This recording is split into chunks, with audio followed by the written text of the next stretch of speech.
जय हिंद। हेलो दोस्तों, पढ़ाई लिखाई एपीके में आपका स्वागत है। आज का मेरा टॉपिक है करंट अफेयर का। तो 10 अक्टूबर से जितने भी इम्पोर्टेंट क्वेश्चन बनने वाले हैं सारा का सारा मैं इस वीडियो में लेके आया हूँ। सभी क्वेश्चन का आंसर कराऊंगा और साथ में जितने भी इम्पोर्टेंट फैक्ट बनने वाले होंगे उस सारा का सारा मैं बताऊंगा। तो आइए आगे बढ़ते हैं। इससे पहले बता दूं कि आप हमारे चैनल को सब्सक्राइब नहीं किए हैं तो आप सब्सक्राइब कर ले और नोटिफिकेशन वाले आइकन को ऑन कर ले ताकि मैं कोई भी वीडियो डालूं तो सबसे पहले आप तक पहुंच जाए। तो आइए बिना देरी किए हुए प्रश्न पे आता हूं। तो आज का हमारा पहला क्वेश्चन है, विश्व डाक दिवस कब मनाया जाता है? विश्व डाक दिवस कब मनाया जाता है? तो देखिए 4 ऑप्शन है, आप बता सकते हैं। तो हमारा राइट आंसर हो जाएगा आपका ऑप्शन नंबर सी, 9 अक्टूबर को मनाया जाता है। ये विश्व डाक दिवस आपको बता दूं कि ये जापान के टोक्यो शहर से शुरुआत की गई थी सबसे। और ये 1900 आपका बता दूं कि 1969 में इसकी शुरुआत हुआ था।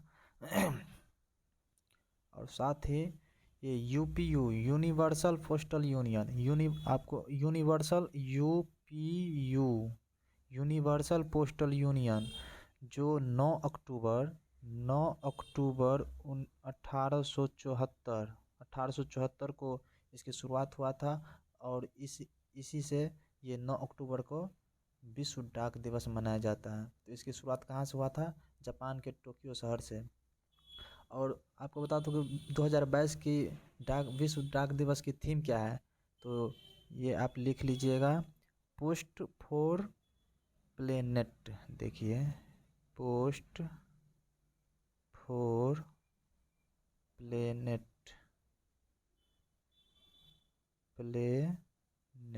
आप ये नोट कर लीजिएगा। तो इस बार के थीम भी हम बता चुके हैं, विश्व फॉर प्लेनेट। तो आइए अक्टूबर से जितने भी दिवस बनते हैं हम आपको बताते हैं अभी तक। तो आपका पहला 1 अक्टूबर का हो गया। 1 अक्टूबर को हो गया विश्व शाकाहारी दिवस।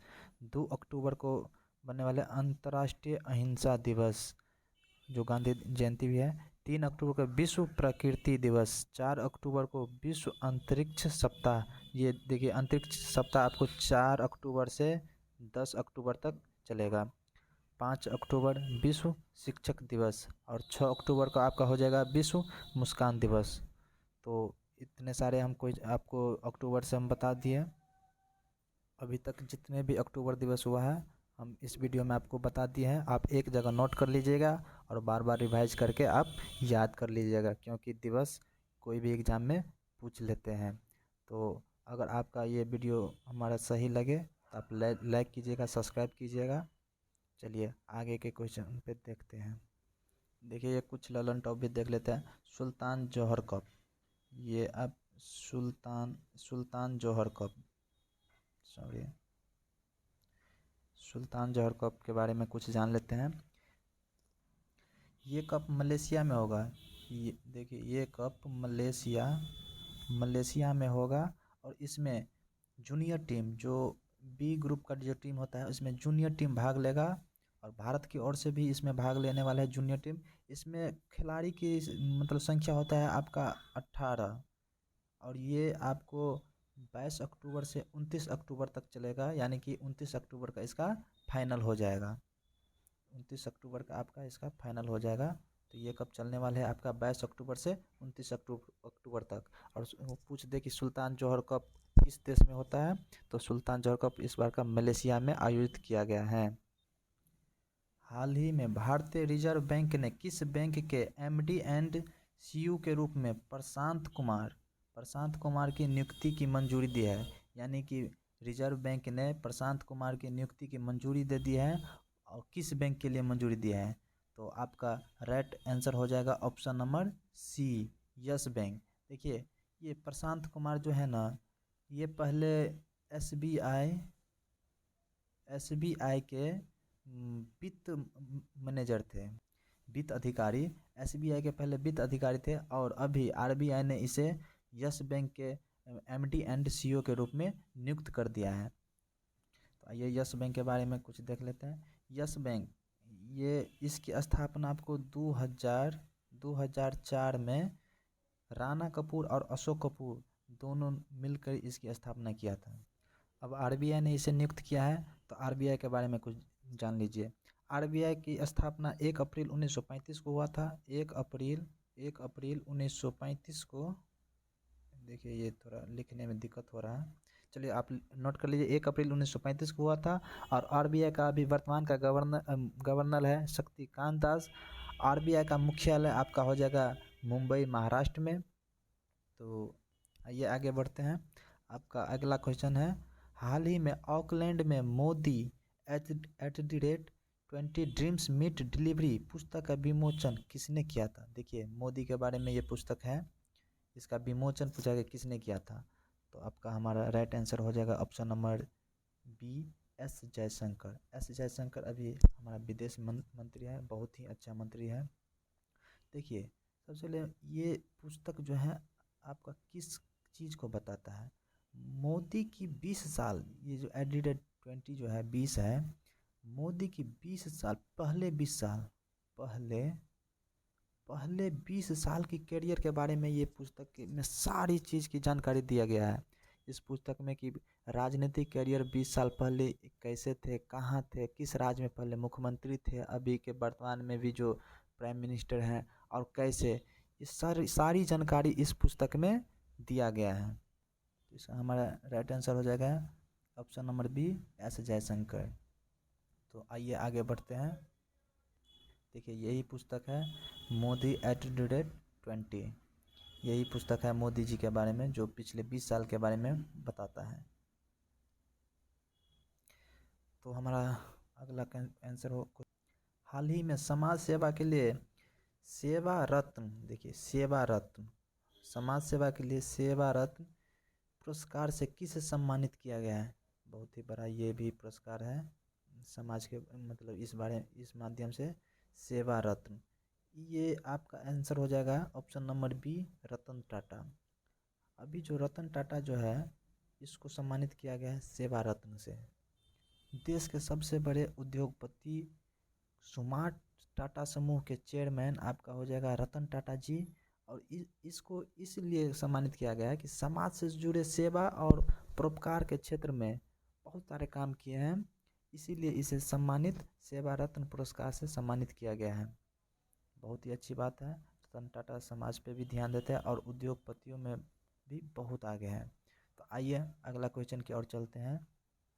हाल ही में FIH player of the year 2022 किसे चुना गया है? देखिए FIH, आपका FIH ये हो जाएगा, इसका फुल फॉर्म हो जाएगा international hockey federation. International hockey federation. तो international hockey federation player of the year 2022 किसे चुना गया है? तो आपका हो जाएगा right answer option number D, Harmanpreet Singh. देखिए हरमनप्रीत सिंह अमृतसर पंजाब के रहने वाले हैं। और ये इसका मतलब आप पंजाब के रहने वाले हैं, तो आइए पंजाब के बारे में भी कुछ देख लेते हैं। पंजाब की राजधानी आपको हो गया चंडीगढ़। पंजाब का मुख्यमंत्री हो गया आपका भगवत मान। और पंजाब का गवर्नर हो गया BP सिंह बदनौर। आप इसे भी याद रख लीजिएगा। आइए आगे की ओर बढ़ते हैं। यही है आपका हरमनप्रीत सिंह, देख लीजिए फोटो में भी। तो आपका क्वेश्चन हो गया 6ठा नंबर, जापान में भारत के अगले राजदूत के रूप में किसे नियुक्त किया गया है? देखिए भारत का जो राजदूत है जापान में अभी ये आपका हो जाएगा राइट आंसर हो जाएगा आप option number A, CB George. ये CB जॉर्ज जो है, देखिए अब आपको हम दिखा भी देते हैं CB जॉर्ज को। यही है आपका जो जापान में अभी अभी राजदूत, भारत के राजदूत के रूप में नियुक्त किया गया है, यही है आपका CB जॉर्ज। देखिए जॉर्ज महोदय पहले आपका कुवैत में भारत के राजदूत के रूप में कार्यरत थे, और अभी आप जापान में आ गए हैं। तो जापान में किसके मतलब इससे भी पहले जापान में तो कोई राजदूत होगा। तो पहले इससे पहले संजय संजय कुमार वर्मा थे। संजय कुमार संजय संजय कुमार वर्मा आप नोट कर लीजिएगा। संजय कुमार वर्मा इससे पहले जापान में थे और इसी के मतलब इसको हटा के अब किसको बना दिया गया है, सीवी जॉर्ज महोदय को। आइए आगे बढ़ते हैं। तो आपका 7वां प्रश्न हो गया, भारत का पहला सौर से चलने वाला गांव कौन बन गया है। बहुत ही अच्छा प्रश्न है। मतलब बिजली की कोई मतलब ये नहीं है, यहाँ पे मतलब सौर ऊर्जा से चलने वाला गांव बन गया है। तो भारत का कौन है, ये आपका right answer option number C हो जाएगा, मोढेरा। यहाँ पर पूरी तरह से सौर ऊर्जा से ही बिजली की प्राप्ति होती है। मतलब दिन के समय में धूप से मतलब जितना भी बिजली की आवश्यकता होती है सब जो है सो वही क्या कहते हैं सौर प्लेट से चलता है। और वही दिन में ही जो बैटरी चार्ज कर लिया जाता है और उसी बैटरी से रात में भी बिजली की प्राप्ति की जाती है। तो बहुत ही अच्छी बात है। बिजली की खपत को कम करने के लिए, अब बिजली भी बनाने के लिए बहुत सारा खर्च आता है, तो सारे खर्च को बचा दिया जाएगा। इससे देश में प्रगति में भी बहुत बड़ा सहायता होगा। मोढेरा देख लीजिए, ये गुजरात का गांव है, गुजरात का शहर है मोढेरा।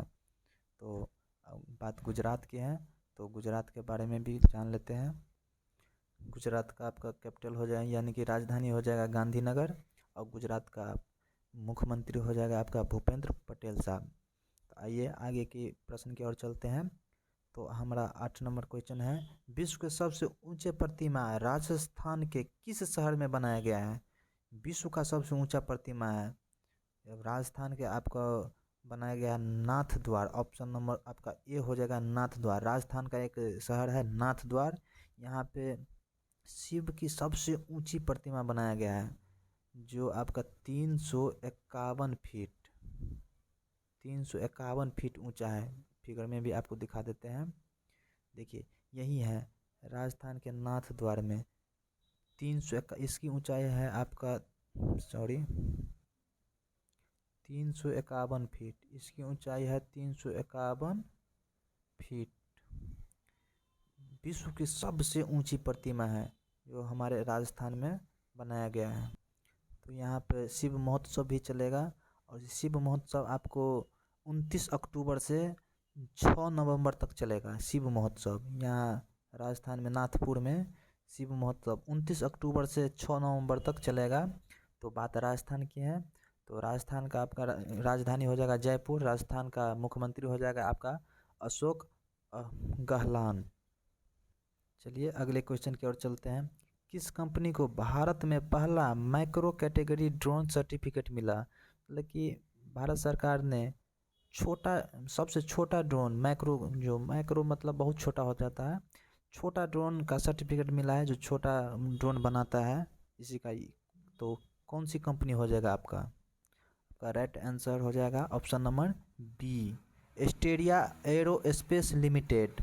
ये आपका जो कंपनी है इसको भारत सरकार ने माइक्रो ड्रोन बनाने के लिए सर्टिफिकेट दे दिया है, और बहुत ही अच्छी बात है।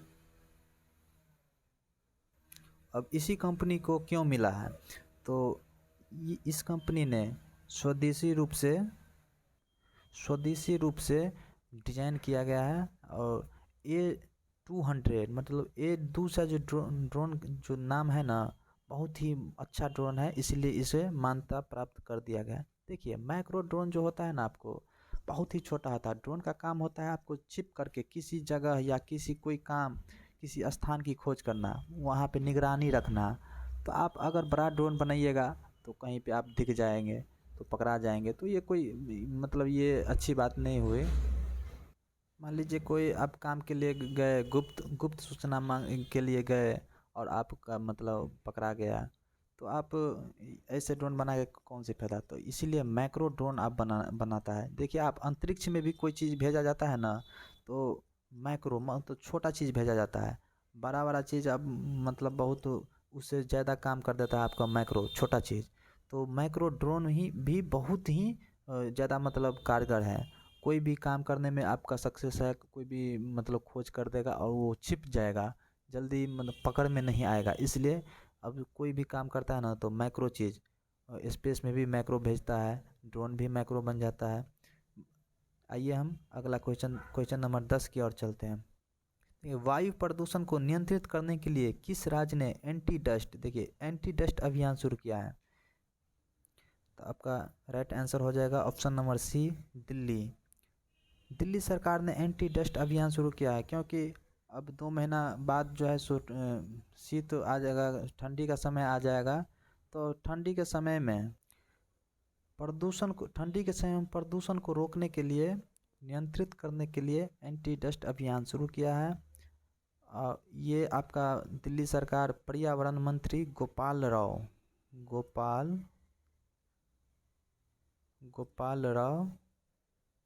ने शुरू किया है। इसके विपरीत जाने पर बहुत ही सख्त कार्रवाई की जाएगी, क्योंकि दिल्ली में बहुत सारा दूषित पर्यावरण हो गया है, तो इसको नियंत्रित करने के लिए सही कदम उठाया गया है।